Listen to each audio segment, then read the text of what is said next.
రాహుల్ గాంధీకి పెళ్లి కాలేదు కానీ వాళ్ళ మేనల్లుడికి పెళ్ళి అవుతోంది.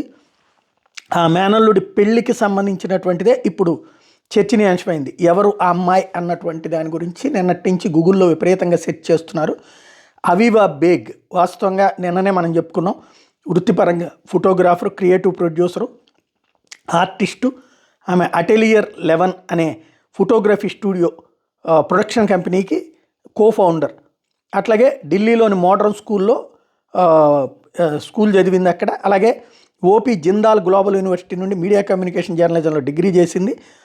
ఆర్ట్ ఫోటోగ్రఫీ అంటే చాలా ఇష్టం. ఆమె తండ్రి ఇమ్రాన్ బేగ్ వ్యాపారవేత్త, తల్లి నందితా బేగ్ ప్రముఖ ఇంటీరియర్ డిజైనర్.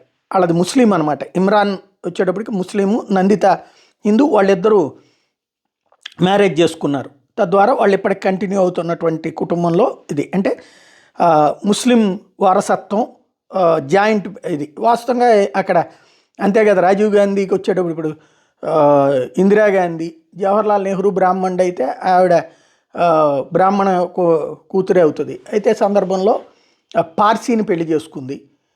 తర్వాత వచ్చేటప్పటికి రాజీవ్ గాంధీ వచ్చేటప్పటికి క్రిస్టియన్ పెళ్లి చేసుకున్నాడు.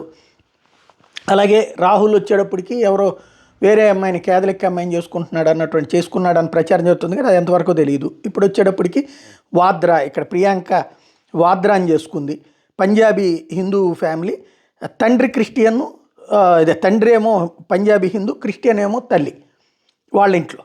ఇప్పుడు వీళ్ళది అంతే. ఓవరాల్గా దీన్ని ఎవరైతే వాళ్ళకి ఫ్యామిలీ వాళ్ళు ఏం చెప్పుకుంటుంటారు, ఇది కాంగ్రెస్ని నమ్మేటటువంటి వాళ్ళు, మాది ఒరిజినల్ ప్రపంచం అంటే ఇదేదో ఇదంతా భారతదేశం కూడా కాదు, వాస్తవంగా చెప్పాలంటే మాది ప్రపంచమే మా దాంట్లో ఉందని చెప్పుకుంటుంటారు అనమాట. అంటే ప్రపంచంలో ఉన్నటువంటి మతాలు, జాతులు అన్నీ కలిపి మా దగ్గరే ఉన్న మేము అంత సెక్యులర్ అని చెప్పుకోవడానికి ఉపయోగపడుతుంటుంది. కానీ అదే అతిపెద్ద బలం, అదే అతిపెద్ద బలహీనత.